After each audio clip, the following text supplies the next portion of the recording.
नमस्कार साथियों, जीके के टॉप 50 प्रश्नों की सीरीज में आप सभी का स्वागत है। आज की इस क्लास में हम हिस्ट्री के 50 ऐसे मोस्ट इम्पोर्टेंट प्रश्नों को देखेंगे जो आपके पिछले एग्जाम्स में पूछे गए हैं और आगे भी ये पूछे जाते रहेंगे। चाहे आप SSC, railway, UP triple SC, PAT, PCS, police, army किसी की भी तैयारी कर रहे हों, आप अगर पिछले वर्षों के प्रश्न पत्रों को उठाकर देखेंगे तो इतिहास के ये जो 50 सवाल हैं आपको हर बार मिलेंगे। किसी ना किसी एग्जाम में इनको जरूर पूछा जाता है, इसीलिए इन 50 सवालों को आज की इस क्लास में हम सॉल्व करने वाले हैं। तो हमारा पहला प्रश्न है सिंधु घाटी सभ्यता से। सिंधु घाटी सभ्यता की ताकत क्या थी, ये पूछा गया है। कृषि, व्यापार, चाक पर बने मिट्टी के बर्तन या फिर बढ़ईगिरी। इसका सही जवाब है व्यापार। अब देखिए, सिंधु घाटी सभ्यता की जो व्यापार व्यवस्था थी बहुत ही सुव्यवस्थित थी।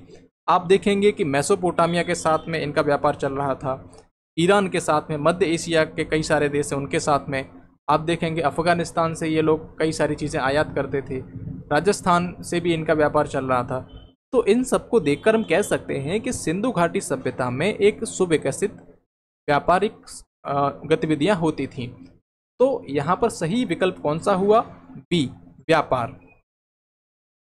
साथ ही दूसरा प्रश्न अगर हम देखें कि निम्नलिखित में से कौन सी धातु जो है हड़प्पा सभ्यता में नहीं पाई गई है। अब ऐसी कौन सी धातु है जो हड़प्पा सभ्यता में नहीं पाई गई? विकल्प हैं आपके सोना, तांबा, चांदी या फिर लोहा। तो इसका सही जवाब क्या है? इसका सही जवाब है लोहा। क्या है? लोहा। लोहा जो है आपका सिंधु घाटी सभ्यता में नहीं पाया गया। तीसरा सवाल है आपका, भारतीय राष्ट्रीय कांग्रेस का महासचिव कौन था? इसी से जुड़ता हुआ एक और सवाल मैं पढ़ देता हूं। भारतीय राष्ट्रीय कांग्रेस के संस्थापक कौन थे? अब ये दोनों एक ही व्यक्ति थे। विकल्प हैं आपके दादा भाई नौरोजी, A.O. ह्यूम, फिरोज शाह मेहता या फिर महात्मा गांधी। तो इसका सही जवाब है A.O. ह्यूम। अब देखिए, 1884 में A.O. ह्यूम ने क्या किया था? भारतीय राष्ट्रीय संघ की स्थापना की थी। ठीक है, भारतीय राष्ट्रीय संघ, जो कि भारतीय राष्ट्रीय कांग्रेस बनने से पहले इसका यही नाम था। बाद में 1885 में 28 दिसंबर 1885 में भारतीय राष्ट्रीय संघ का एक सम्मेलन होता है बम्बई के अंतर्गत। कहाँ पर?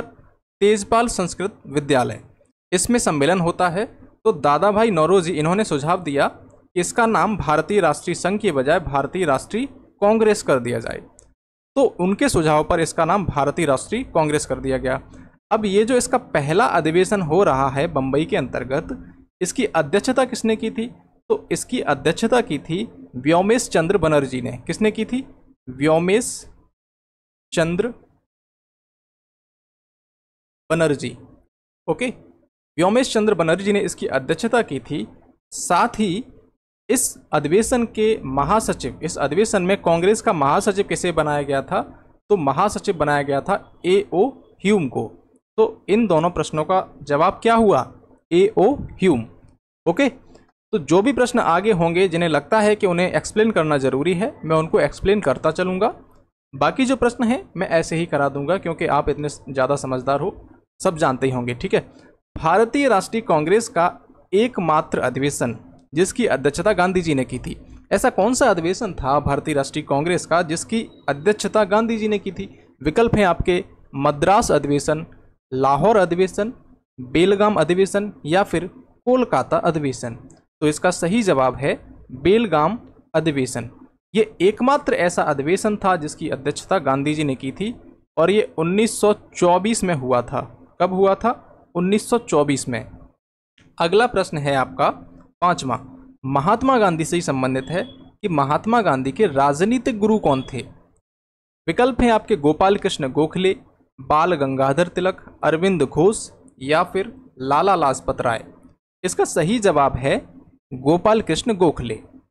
तो जब 9 जनवरी 1915 को गांधी जी साउथ अफ्रीका से इंडिया वापस लौट के आए तो उन्हें भारतीय राजनीति में कदम रखना था।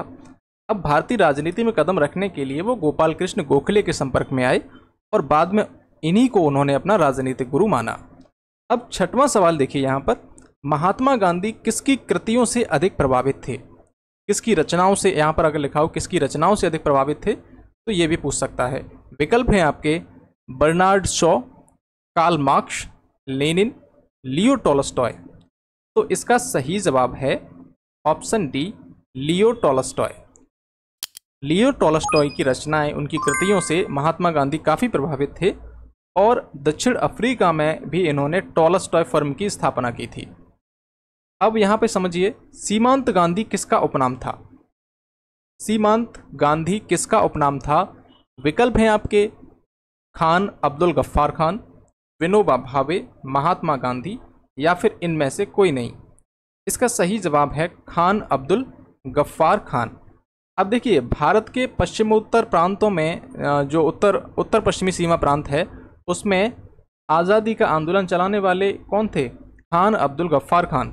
मतलब इनको सीमांत गांधी भी कहा जाता है, या फिर इनको एक कहें फ्रंटियर गांधी, फ्रंटियर गांधी भी कहा जाता है।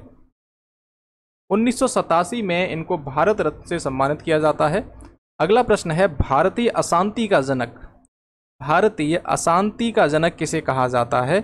विकल्प हैं आपके लाला लाजपत राय, अरविंद घोष, विपिन चंद्र पाल या फिर वैलेंटाइन सिरोल। अब देखिए, यहाँ पर ऑप्शन से खेला गया आपके साथ में। इसका सही जवाब है वैलेंटाइन सिरोल। क्या है? Valentine सिरोल, option D. सॉरी, यहाँ पर इसका सही जवाब है लाला लाजपत राय।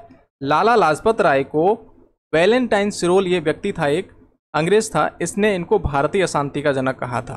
ठीक है, तो यहाँ ऑप्शन में गड़बड़ कर दिया है, यहाँ पर बाल गंगाधर तिलक होना चाहिए था।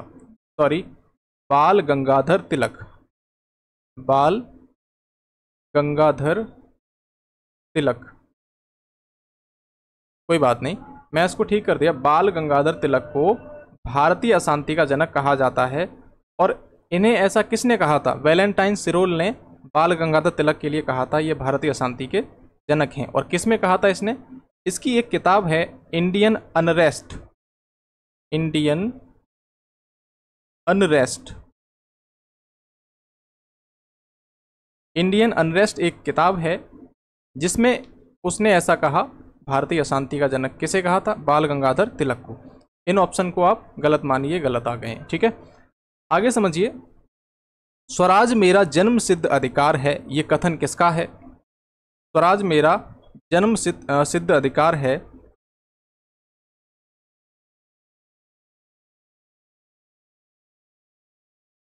इसका सही जवाब क्या है? इसका सही जवाब है लोकमान्य तिलक, मतलब बाल गंगाधर तिलक। इन्होंने क्या कहा था? स्वराज्य मेरा जन्म सिद्ध अधिकार है। 1896-97 की बात है, इन्होंने महाराष्ट्र में एक आंदोलन चलाया था, महाराष्ट्र में आंदोलन चलाया था कर न देने का। इसी दौरान जनता ने इन्हें लोकमान्य की उपाधि दी थी। तो ये बात आप ध्यान में रखना, ये अतिरिक्त जानकारी है। लोकमान्य की उपाधि इनको दी गई थी महाराष्ट्र की जनता द्वारा, और इन्होंने नारा दिया था स्वराज मेरा जन्म सिद्ध अधिकार है। ब्रह्म समाज के संस्थापक कौन थे? अगला प्रश्न है, ब्रह्म समाज के संस्थापक कौन थे? विकल्प हैं आपके राजा राममोहन रॉय, रविंद्रनाथ टैगोर, स्वामी दयानंद सरस्वती या फिर स्वामी विवेकानंद। इसका सही जवाब क्या है? इसका सही जवाब है राजा राममोहन रॉय। इन्होंने भारत में सती प्रथा का अंत कराया, मतलब इनके प्रयासों से ही भारत में सती प्रथा का अंत हुआ था। इन्होंने 1828 में ब्रह्म समाज की स्थापना की थी। किसकी की थी? 1828 में ब्रह्म समाज की स्थापना की थी। साथ ही उन्होंने सती प्रथा, पर्दा प्रथा, बाल विवाह, इन सभी का विरोध किया था। अगला प्रश्न है, रामकृष्ण मिशन, इसकी स्थापना किसने की थी? तो रामकृष्ण मिशन की स्थापना किसने की थी? ऑप्शन है आपके दयानंद सरस्वती, केशव चंद्र सेन, राजा राममोहन रॉय या फिर विवेकानंद। तो इसका सही जवाब है विवेकानंद। इन्होंने रामकृष्ण मिशन की स्थापना की थी। अब जो स्वामी विवेकानंद हैं, इन्होंने कब की थी ये? 1897 में। 1897 में स्वामी विवेकानंद ने रामकृष्ण मिशन की स्थापना की थी। कहाँ पर की थी? कलकत्ता में। कलकत्ता में इन्होंने अपना पहला मठ बनाया था। अगला प्रश्न है 12वां, आर्य समाज की स्थापना किसने की थी? आपके विकल्प हैं Swami Dayanand Saraswati, Annie Besant, Mahadev Govind Ranade, R G Bhandarkar. तो 12वें प्रश्न का सही जवाब है आपका स्वामी दयानंद सरस्वती। ठीक है, स्वामी दयानंद सरस्वती ने 1875 में की थी। कब की थी? 1875 में आर्य समाज की स्थापना की थी और इसका मुख्यालय कहाँ बनाया था? लाहौर को इन्होंने अपना मुख्यालय बनाया। ठीक है, स्थापना कहाँ की गई थी? स्थापना की गई थी बम्बई में और मुख्यालय बनाया था 1877 में लाहौर। ठीक है, इनको कुछ अन्य नामों से भी जाना जाता है, जैसे कि इन्हें भारत का मार्टिन लूथर भी कहा जाता है। किसे कहा जाता है? स्वामी दयानंद सरस्वती को। इनकी एक किताब भी है, क्या है उसका नाम? सत्यार्थ प्रकाश। स्वामी दयानंद सरस्वती की एक किताब का नाम है। अगला 13वां प्रश्न है, भारत में पुर्तगाली सत्ता की वास्तविक नींव किसने डाली? पुर्तगाली सत्ता की वास्तविक नींव किसने डाली? विकल्प हैं Almeida, Albuquerque, Francis Drake, Vasco the gamma. तो 13वें प्रश्न का सही जवाब क्या है? 13वां प्रश्न देखिए, इसका सही जवाब है अल्बुकर्क। किसने डाली थी? अल्बुकर्क। अल्बुकर्क का टाइम है 1509 से लेकर 15 के करीब। ठीक है, 15 से 9 से 15। इसे भारत में पुर्तगाली सत्ता का वास्तविक संस्थापक माना जाता है। अब यहाँ पर देखिए, इसने 1510 में गोवा को जीत लिया। ठीक है, 1510 में इसमें गोवा को जीत लिया और 1511 में इसने मलक्का एक जगह है उस पर भी नियंत्रण कर लिया। साथ ही फारस की खाड़ी पर भी इसने अपना अधिकार कर लिया।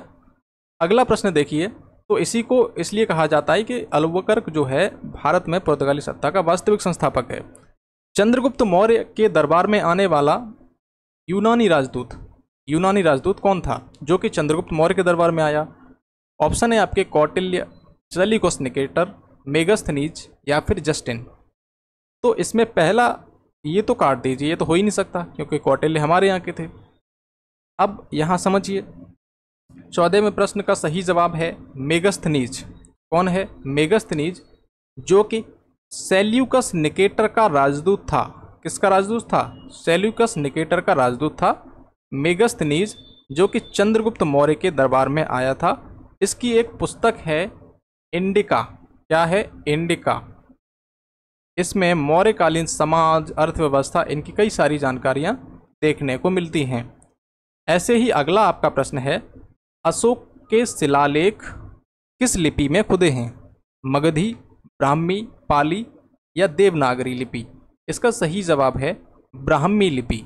अशोक के जो अभिलेख हैं ज़्यादातर ब्राह्मी लिपि में लिखे गए हैं, लेकिन कुछ ऐसे अभिलेख हैं जो कि अन्य लिपियों में भी लिखे गए हैं, जैसे कि सहबाजगढ़ी एवं मानसेरा, ये वाले अभिलेख हैं वो खरगोष्ठी में लिखे गए। तक्षशिला वाला जो है आपका अरेमाइक लिपि में लिखा गया है। तो सबसे ज़्यादा इसके जो शिलालेख हैं, स्तंभ लेख हैं, वो ब्राह्मी लिपि में लिखे गए हैं। 16वां सवाल है आपका, शक संवत किसने और कब शुरू किया था? ऑप्शन है आपके कडफिसस 58 ईस्वी, रुद्रदामन प्रथम ने 78 ईस्वी में, या फिर विक्रमादित्य ने 58 ईस्वी में, कनिष्क ने 78 ईस्वी में। तो इसका सही जवाब है 16 का डी, कनिष्क। क्या है? कनिष्क। इन्होंने 78 ईस्वी में शक संवत प्रारंभ किया था। 17वां सवाल है आपका, किस शासक ने सिक्कों पर स्वयं को वीणा वादन करते हुए दर्शाया गया है? तो विकल्प हैं आपके स्कंदगुप्त, चंद्रगुप्त, ब्रह्मगुप्त, समुद्रगुप्त। तो इसका सही जवाब है ऑप्शन डी, समुद्रगुप्त। अगला प्रश्न देखिए, किस शासक को भारत का नेपोलियन कहा जाता है? तो इसका भी सही जवाब है समुद्रगुप्त। ठीक है, समुद्रगुप्त का टाइम पीरियड अगर हम बात करें यहाँ पर, तो 350 से लेकर 375 ईस्वी के बीच का माना जाता है। ठीक है, अब इसे भारत का नेपोलियन क्यों कहा जाता है? क्योंकि इसने जितने भी युद्ध लड़े थे उनमें यह हारा नहीं। इसीलिए एक इतिहासकार हुए हैं विंसेंट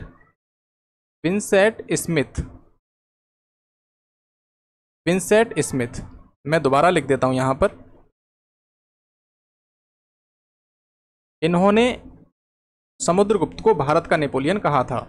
ओके, अगले प्रश्न को देखते हैं हम।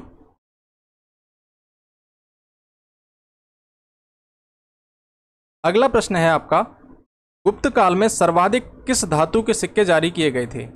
तो गुप्त काल में किस धातु के सर्वाधिक सिक्के जारी किए गए थे? विकल्प हैं आपके सोना, चांदी, तांबा या लोहा। इसका सही जवाब है ऑप्शन ए, सोने के। किसके? सोने के सिक्के जारी किए गए थे गुप्त काल के अंतर्गत।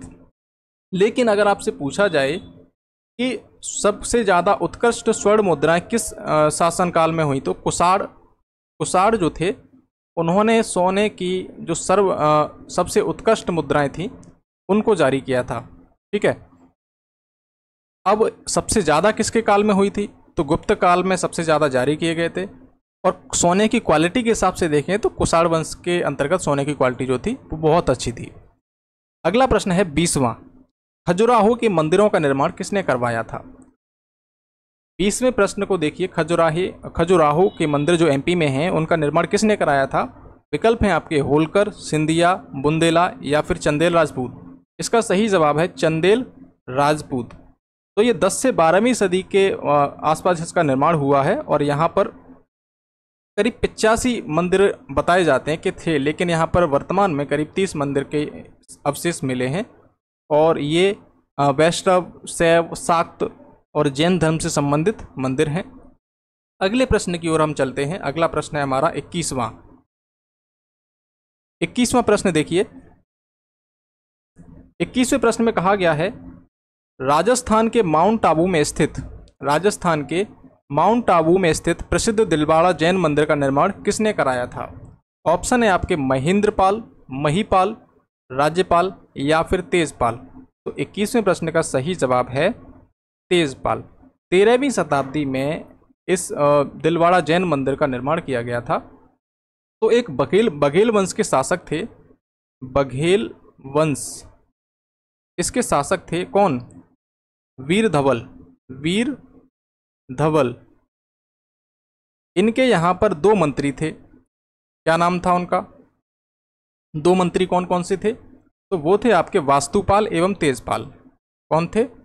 वास्तुपाल और दूसरे थे तेजपाल।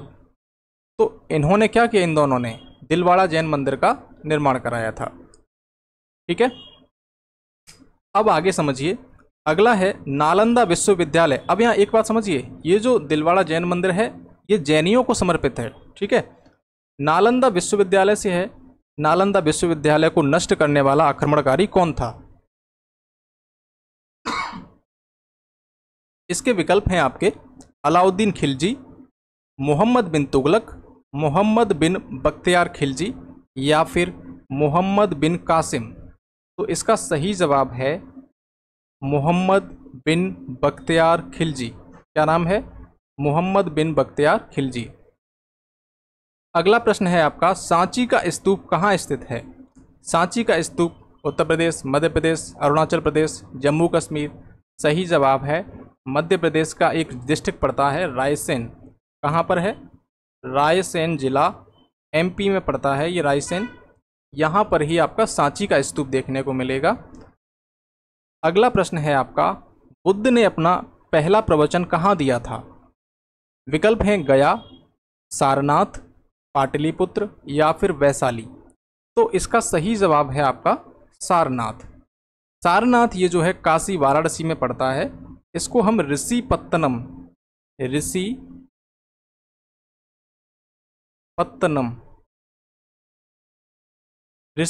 भी कहते हैं। अब इन्होंने जो यहाँ पर पहला अपना उपदेश दिया, इसको क्या कहा गया? धर्मचक्र प्रवर्तन। ठीक है, धर्मचक्र प्रवर्तन कहा गया था। बुद्ध ने अपना पहला प्रवचन जो दिया था। और प्रवचन की भाषा क्या थी? जनसाधारण की भाषा इनकी पाली थी। पाली भाषा में इन्होंने उपदेश दिए थे। कौन सा स्थान जो है बुद्ध से संबंधित नहीं है? अब बुद्ध से जुड़े हुए जो भी स्थान हैं उनसे प्रश्न बन जाते हैं, ऐसे यहाँ पर पूछा गया है। तो ये आया था आपका SSC CHSL 2018 में Tier 1 में। अब यहाँ देखिए विकल्प सारनाथ, बोधगया, कुशीनगर या पावापुरी।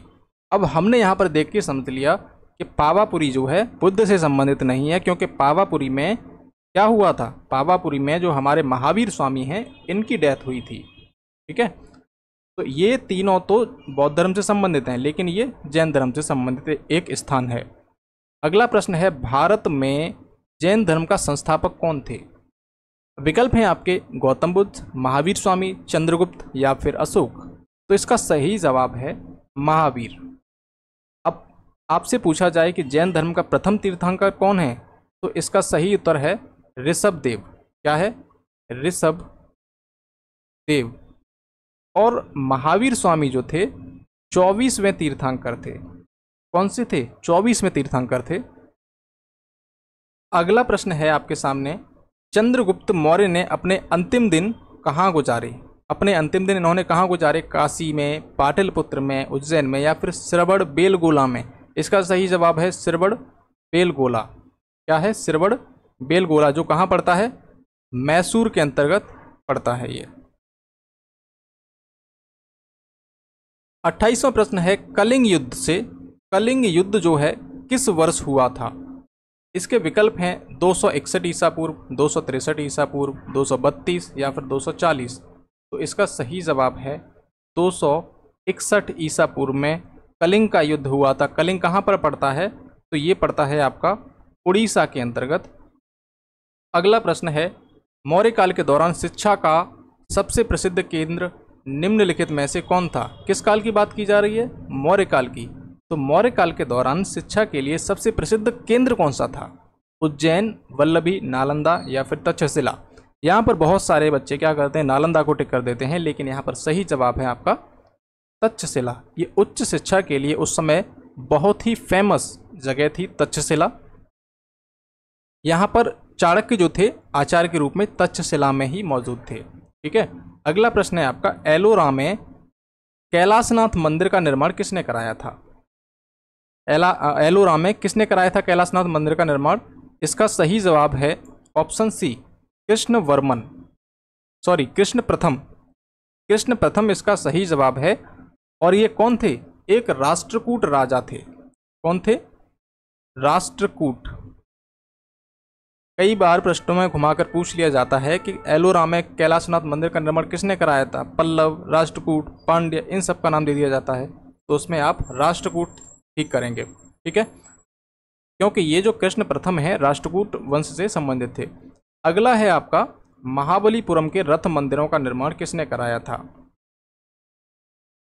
क्या कह रहा है? महाबलीपुरम के रथ मंदिरों का निर्माण किस पल्लव शासक के शासनकाल में हुआ? अब यहाँ पर यह भी बता दिया कि पल्लव शासक था कोई, और वो कौन था? विकल्प हैं आपके महेंद्र वर्मन प्रथम, नरसिंह वर्मन प्रथम, परमेश्वर वर्मन प्रथम या फिर नंदी वर्मन प्रथम।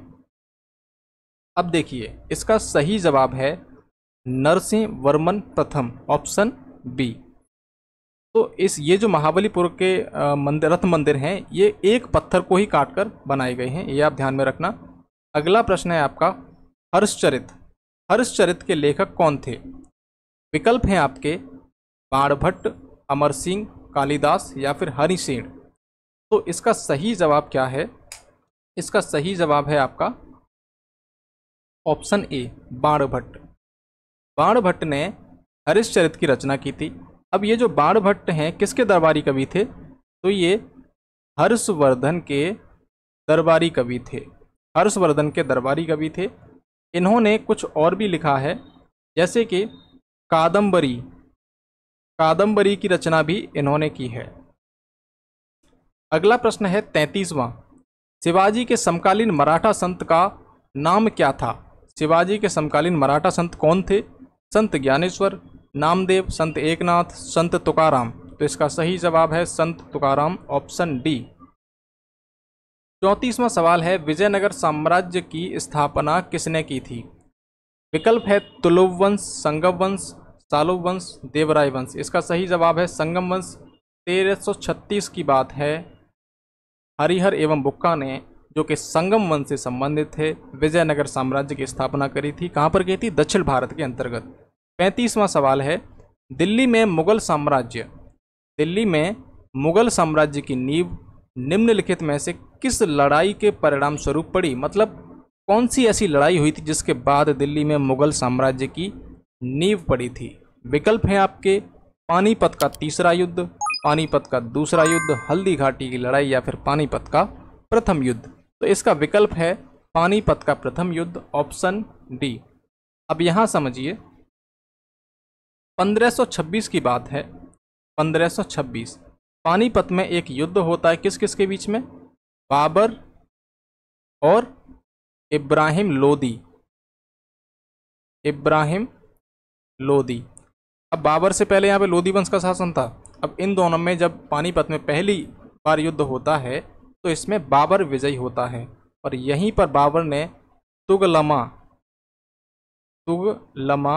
युद्ध नीति इसका प्रयोग किया था पानीपत के पहले युद्ध में, जिसमें इब्राहिम लोदी हार गया और इंडिया में मुगल वंश की नींव पड़ गई। बाबर जो था उसकी मृत्यु कहाँ पर हुई? तो इसकी मृत्यु जो है काबुल, आगरा, लाहौर या दिल्ली? तो इसका सही जवाब है आगरा। इसकी मृत्यु आगरा में हुई थी दिसंबर 1930 में। कब हुई थी? 1930 नहीं, यहाँ है 1530। दिसंबर 1530 में बाबर की मृत्यु हुई थी और इसको आराम बाग में दफनाया गया था। कहाँ पर? आराम बाग में। अगला है 37वां सवाल। किसके शासनकाल में तुलसीदास ने रामचरितमानस लिखी थी? अब यहाँ पर एक बात समझना जरूरी है कि इसको काबुल में बाद में दफनाया गया था, ठीक है। पहले तो इसको आराम बाग में दफनाया गया था। कहाँ पर? आराम बाग में, जो कि आगरा के अंतर्गत ही पड़ता है। लेकिन बाद में इसने खुद ही डिसाइड किया था, किसने? बाबर ने, कि कहाँ इसने डिसाइड किया था कि हमें कहाँ दफनाया जाएगा। तो इसने बताया था काबुल में हम दफनाए जाएंगे, ऐसा अगर मैं मरता हूँ तो बाद में इसकी बताई गई जगह पर ही इसको दफनाया गया था काबुल में। सबसे पहले इसको आगरा में ही दफनाया गया था। तो यहाँ 37वां सवाल है, किसके शासनकाल में तुलसीदास जो हैं उन्होंने रामचरितमानस लिखी थी?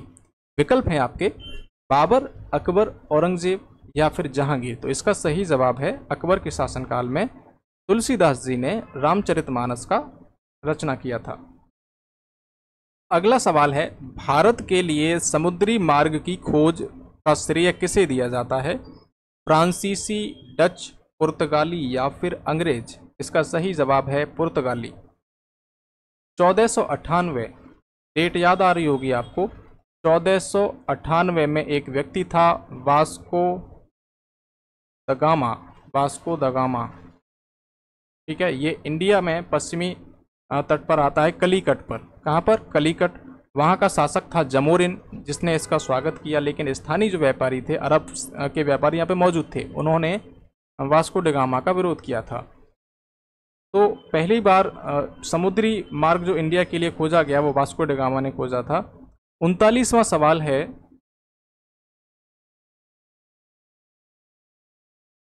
भारत में पुर्तगाली शक्ति का वास्तविक संस्थापक किसे माना जाता है? Almeida, Albuquerque, Vasco da Gama या फिर फ्रांसिस ड्रेक? तो इसका सही जवाब है अल्बुकर्क। शायद मैं ये प्रश्न को पहले भी बता चुका हूँ। नादिर शाह के आक्रमण के समय दिल्ली का शासक कौन था? अब नादिर शाह का दिल्ली में आक्रमण हुआ, उस समय दिल्ली का शासक कौन था? आक्रमण कब हुआ? 1739 में, और इस समय शासक था मोहम्मद शाह। कौन था? मोहम्मद शाह। नादिर शाह ने जो दिल्ली के शाही खजाने थे, मोती, हीरे, जवाहरात, ये सब लूट लिए। साथ ही एक मयूर सिंहासन था, वो भी इसने लूट लिया था, ठीक है। इस पर अपना अधिकार जमा लिया था। तो जब नादिर शाह का आक्रमण हुआ तो शासक यहाँ पर था मोहम्मद शाह। करीब 2 महीने तक ये यहाँ पर रहा था। बाद में मोहम्मद शाह को ये सत्ता सौंप के वापस चला गया था। वेदों की ओर लौटो, ये नारा किसने दिया था? गुरु नानक देव, दयानंद सरस्वती, स्वामी विवेकानंद या फिर राजा राम मोहन राय? तो इसका नारा किसने दिया था? दयानंद सरस्वती ने, जिन्होंने 1875 में किसकी स्थापना की थी? आर्य समाज की स्थापना की थी। 42वां सवाल है, प्रार्थना समाज के संस्थापक कौन थे? विकल्प हैं आपके रामकृष्ण परमहंस, स्वामी विवेकानंद, आत्माराम पांडुरंग या फिर दयानंद सरस्वती? तो इसका सही जवाब है आत्माराम पांडुरंग। कौन थे? आत्माराम पांडुरंग, जिन्होंने 1867 में प्रार्थना समाज की स्थापना की थी? किसके सहयोग से की, मतलब किससे प्रेरणा लेके की थी? तो केशव चंद्र सेन से इन्होंने प्रेरित होकर प्रार्थना समाज की स्थापना की थी। अगला है सत्य शोधक समाज के संस्थापक कौन थे? सत्य शोधक समाज के बारे में पूछा गया है कि इसके संस्थापक कौन थे? विकल्प हैं भीमराव अंबेडकर, आत्माराम पांडुरंग, गोपाल बाबा या फिर ज्योतिबा फुले। इसका सही जवाब है ज्योतिबा फुले। तो इसकी स्थापना ज्योतिबा फुले ने 1873 में की थी, जिसमें जाति प्रथा के उन्मूलन की बात की गई थी। इनकी एक पुस्तक भी है जिसका नाम है गुलामगिरी। क्या नाम है? गुलामगिरी। अब मैं यहाँ पर जो भी आपको पॉइंट बता रहा हूँ ना, वो सब पूछे गए हैं पहले एग्जाम में, आगे भी पूछे जाएंगे। 44वां सवाल है आपका, निम्न में से किसे grand old man of India कहा जाता है? ऑप्शन है महात्मा गांधी, दादा भाई नौरोजी, बाल गंगाधर तिलक या फिर मदन मोहन मालवीय। इसका सही जवाब है दादा भाई नौरोजी। इन्हें क्या कहा जाता है? भारत का वयोवृद्ध पुरुष। कई बार ये भी आता है भारत का दादा, भी कई बार प्रश्नों में पूछा गया किसे कहा जाता है, तो वहां विकल्प आपका सही होगा दादा भाई नौरोजी। 1892 में दादा भाई नौरोजी जो हैं, इनको ब्रिटिश हाउस ऑफ कॉमन्स में सदस्य चुना जाता है, जो कि पहले भारतीय थे ब्रिटिश हाउस ऑफ कॉमन्स में चुने जाने वाले। इन्होंने एक सभा का भी गठन किया था, रहनुमाई माजदाइन सभा। साथ ही इन्होंने सबसे इंपोर्टेंट जिसके लिए जाने जाते हैं, ड्रेन ऑफ वेल्थ, ये सिद्धांत दिया था कि किस प्रकार से अंग्रेज जो हैं इंडिया से धन को अपने देश ले जा रहे हैं, इसीलिए इनको हम जानते हैं। अगला प्रश्न है, किसने महात्मा गांधी को अर्धनग्न फकीर कहा था?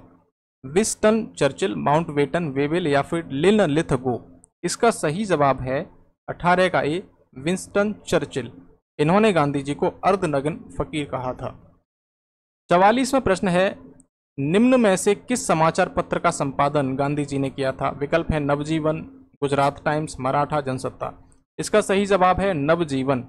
साथ ही गांधी जी ने इसके अलावा इंडियन ओपिनियन, हरिजन, यंग इंडिया, ये भी समाचार पत्र जो थे इनका प्रकाशन किया था। 47वां प्रश्न है, राष्ट्रीय गीत वंदे मातरम के रचयिता कौन हैं? विकल्प हैं रविंद्रनाथ टैगोर, शरत चंद्र चट्टोपाध्याय, बंकिम चंद्र चट्टोपाध्याय या सुरेंद्रनाथ बंदोपाध्याय। तो इसका सही जवाब है बंकिम चंद्र चट्टोपाध्याय। कई बार आपको चटर्जी भी लिखा मिलेगा, तो वो भी आप ठीक कर सकते हैं। तो इन्होंने एक उपन्यास लिखा था आनंद मठ। क्या लिखा था? आनंद मठ। इसी उपन्यास के अंतर्गत हमारे इस राष्ट्रीय गीत को लिखा गया था। ठीक है, राष्ट्रीय गीत को लिखा गया था और इसे जो है सर्वप्रथम 1896 में, राष्ट्रीय गीत जो है हमारा वंदे मातरम 1896 में कलकत्ता अधिवेशन में गाया गया था, जिसकी अध्यक्षता कर रहे थे रहमतुल्ला एम सयानी। कौन कर रहे थे? रहमतुल्ला एम सयानी। अब इनका जो आनंद मठ उपन्यास है, इसमें क्या है? सन्यासी विद्रोह का जिक्र किया गया है। बंगाल में ये हुआ था, इसका जिक्र किया गया है और इसे बंगाल में देशभक्ति की बाइबल भी कहा जाता है।